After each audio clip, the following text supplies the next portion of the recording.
السلام عليكم ورحمة الله وبركاته. أهلا بكم أعزائي متابعي إبراهيم المنيسي في كل مكان، وجمعة طيبة مباركة عليكم جميعا. ساعات قليلة تفصل الأهلي عن المباراة المرتقبة والمهمة اللي الحقيقة العالم كله بيترقبها، مش بس الأهلي وجماهيره، العالم كله بيترقب افتتاح كأس العالم للأندية النسخة الأولى، نسخة تاريخية في النظام الحالي 32 نادي، وسط تأكيدات واهتمام من انفانتينو رئيس الاتحاد الدولي لكرة القدم، اللي الحقيقة قال لك ده مولود جديد، انتظروه، ما تستعجلوش دلوقتي. لما العجلة تدور والكرة تتلعب الناس هتتأكد انه اتولد بينا كائن جديد عجيب وجميل. وافتكروا كل ما يقال عن افتتاح كأس العالم أو بداية كأس العالم للمنتخبات 1930. شوفوا كانت الناس ساعتها بتقول ايه، النهاردة نفس الكلام اللي بيتقال، لكن لما العجلة تدور والناس تشوف بطولة جديدة بين أندية العالم بتتلعب، أعتقد هيكون مولود جديد كبير جدا في تاريخ كرة القدم. انفانتينو بيتنبأ له بمكانة كبيرة على خريطة كرة القدم العالمية، وبيقول هتبقى بطولة مهمة جدا في السنوات اللي جاية. انفانتينو هو بيستنى يستقبل المولود الجديد العجيب، النادي الأهلي بيترقب هذا الافتتاح المهم جدا. ساعات قليلة النهاردة الجمعة التمرينة الأخيرة لمستر خوزيه ريفيرو المدير الفني، وهجي لكم ايه اللغز اللي في رأس الراجل ده. وإدارة البعثة طبعا إدارة النادي رصد مكافآت كبيرة للفريق خاصة بهذه البطولة. لائحة البطولة في الأهلي لهذا الحدث الكبير يليق طبعا بقيمة الحدث وبالمكافآت الكبيرة كمان اللي الفيفا بيصرفها يعني. فانت مش هتاخد بس، انت هتاخد وتدي كمان. فهجي لكم عليها بالتفاصيل، لكنه الحالة الذهنية والمعنوية للفريق الحمد لله مطمئنة. كل اتصالاتي بالناس اللي هناك الأمور على أفضل وأجمل ما يرام.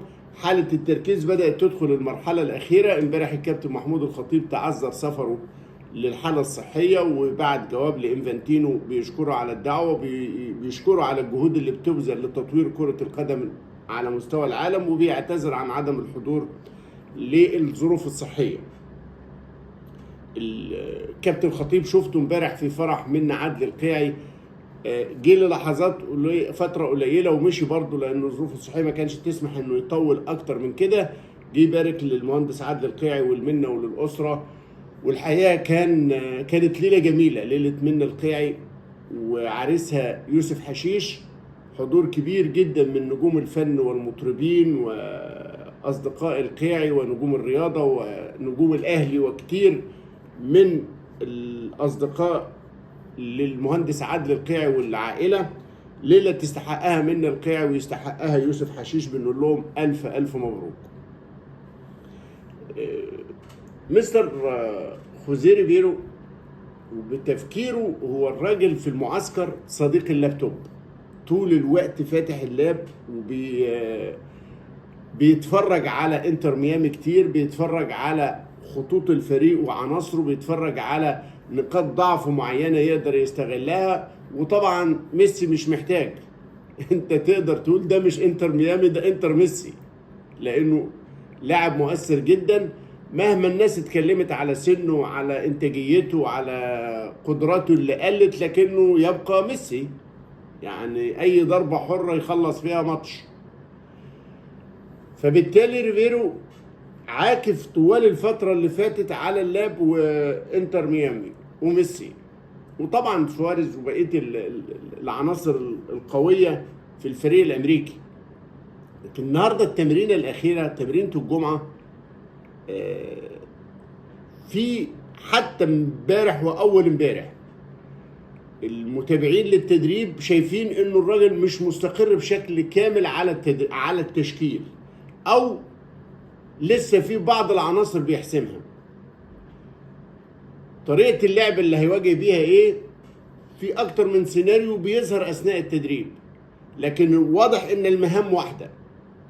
واضح انك هتلعب تخرج بالكرة، واضح جدا تضييق المساحات، واضح جدا الضغط على الخصم باستمرار، واضح جدا على خنق المساحات قدام ليونيل ميسي، واضح جدا فكرة انك انت ازاي تتفادى ان الكرة تروح لميسي كتير، وتبدأ تتعامل معاه بوعي وتركيز شديد لما بيستلم، وازاي لما بيتحرك يبقى في مان في المركز، محدش هيروح معاه في كل حتة.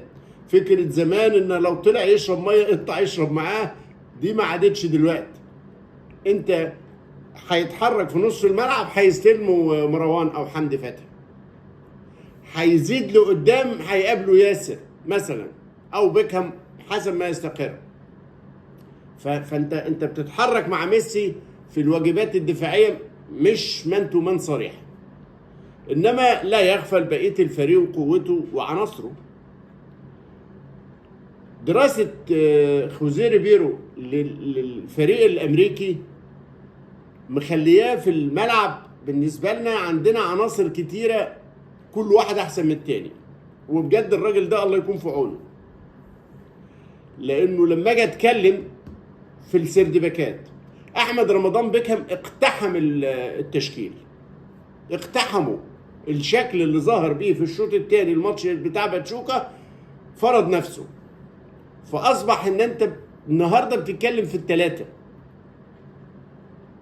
كنت بتتكلم في اشرف داري وياسر ابراهيم ومصطفى العشي احتياطي يلعب باك شمال.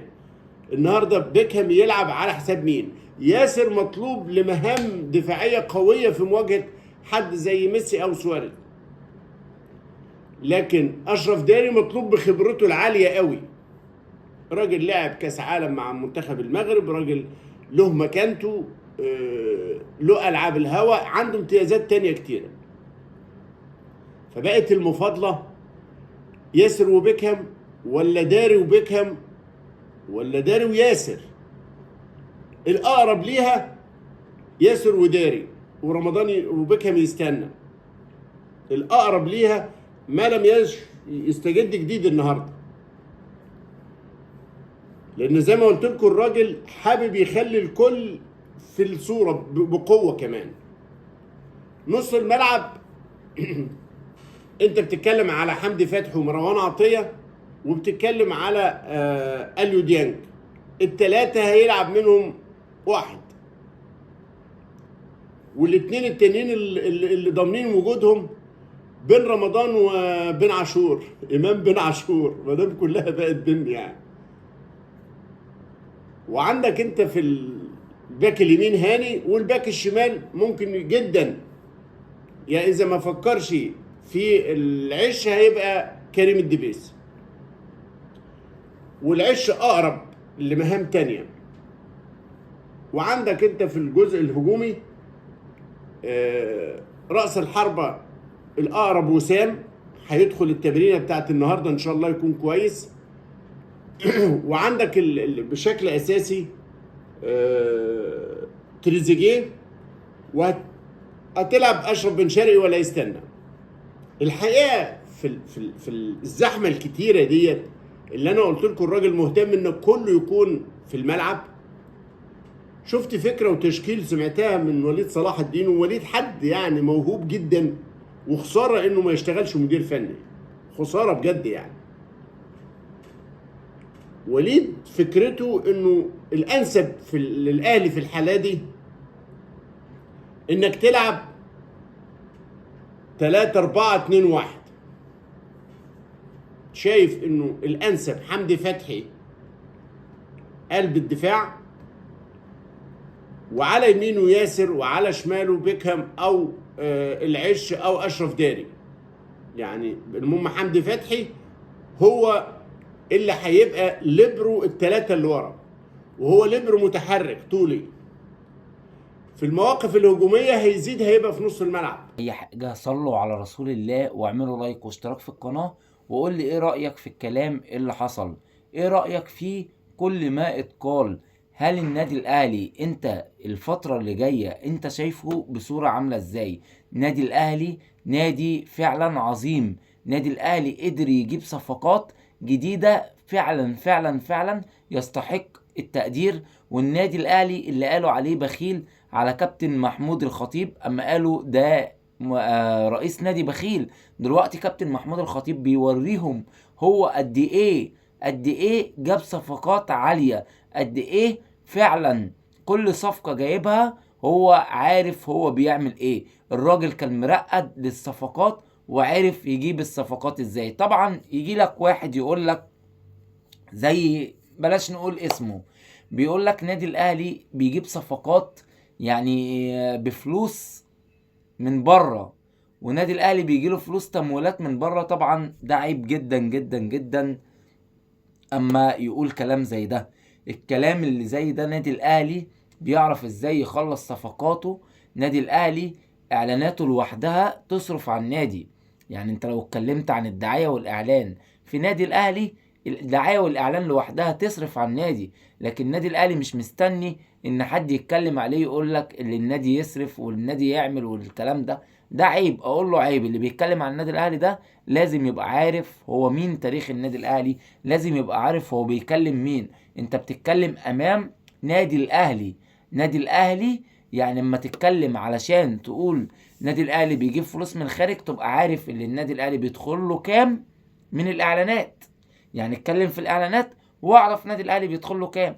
قبل ما تتهم نادي الاهلي بحاجة اعرف نادي الاهلي دخله اللي بيخش له كام. لكن ما تقولش على النادي الاهلي كلام وخلاص وانت مش فاهم حاجة ولا عارف الدخل اللي داخل النادي الاهلي منين ولا فين. لكن لازم تبقى عندك يعني فكر قبل ما تتكلم عن النادي الاهلي. لكن النادي الاهلي خلاص يعني الحمد لله كابتن محمود الخطيب قدر ينهي في صفقات، والنادي الاهلي هتشوفوه في الفترة الجاية نادي فعلا. الفترة اللي احنا شفناها الاخيرة دي مش هتتكرر، الفترة دي بتتكرر كل فين وفين، ولكن المرة دي كابتن محمود الخطيب لحقها. فاخواتي اتمنى انكم الفترة الجاية تساندوا نادي الاهلي. نادي الاهلي ان شاء الله انا شايف انه هو داخل يعني على كاس العالم. نادي الاهلي طموحه مش في افريقيا. في افريقيا السنة دي مهمة جدا جدا. طبعا لو افريقيا كولر خدها هيبقى بالنسبة له خد تاريخ وضاف لنادي الاهلي تاريخ، لان هو ياخدها 3 مرات والاول مرة يبقى مدرب خدها 3 مرات وهو يكون كولر ان شاء الله. لكن نتمنى التوفيق للاعيبتنا الجداد مع الفريق بن شرقي تريزيجيه. نتمنى ان شاء الله التوفيق ليهم، وان شاء الله نادي الاهلي المزيد منه في خير والجاي خير مع النادي الاهلي. يا اخواتي ارجو من كل اخواتي وحبايبي يا رب تكونوا بخير، وارجو منكم تدعموا نادي الاهلي وتشجعوه ان شاء الله في المباريات اللي جايه. وبحب اطمنكم نادي الاهلي بخير الفتره دي، وان شاء الله اللي جاي هيبقى يعني افريقيا ان شاء الله كاس العالم بامر الله. نادي الاهلي هينافس على كاس العالم، ويا رب تكونوا بخير دايما. صلوا على رسول الله واعملوا لايك واشتراك، واشوفكم على خير. السلام عليكم. بحاجه اعرف نادي الاهلي دخله اللي بيخش له كام. لكن ما تقولش على النادي الاهلي كلام وخلاص وانت مش فاهم حاجه ولا عارف الدخل اللي داخل النادي الاهلي منين ولا فين. لكن لازم تبقى عندك يعني فكر قبل ما تتكلم عن النادي الاهلي. لكن النادي الاهلي خلاص يعني الحمد لله كابتن محمود الخطيب قدر ينهي في صفقات، والنادي الاهلي هتشوفوه في الفترة الجاية نادي فعلا. الفترة اللي احنا شفناها الاخيرة دي مش هتتكرر، الفترة دي بتتكرر كل فين وفين، ولكن المرة دي كابتن محمود الخطيب لحقها. فاخواتي اتمنى انكم الفترة الجاية تساندوا نادي الاهلي. نادي الاهلي ان شاء الله انا شايف انه هو داخل يعني على كاس العالم. نادي الاهلي طموحه مش في افريقيا. في افريقيا السنة دي مهمة جدا جدا. طبعا لو افريقيا كولر خدها هيبقى بالنسبة له خد تاريخ وضاف لنادي الاهلي تاريخ، لان هو ياخدها 3 مرات والاول مرة يبقى مدرب خدها 3 مرات وهو يكون كولر ان شاء الله. لكن نتمنى التوفيق للاعيبتنا الجداد مع الفريق بن شرقي تريزيجيه. نتمنى ان شاء الله التوفيق ليهم، وان شاء الله نادي الاهلي المزيد منه في خير والجاي خير مع النادي الاهلي. يا اخواتي ارجو من كل اخواتي وحبايبي يا رب تكونوا بخير، وارجو منكم تدعموا نادي الاهلي وتشجعوه ان شاء الله في المباريات اللي جايه. وبحب اطمنكم نادي الاهلي بخير الفتره دي، وان شاء الله اللي جاي هيبقى يعني افريقيا ان شاء الله كاس العالم بامر الله النادي الاهلي هينافس على كاس العالم. ويا رب تكونوا بخير دايما، صلوا على رسول الله واعملوا لايك واشتراك، واشوفكم على خير. السلام عليكم.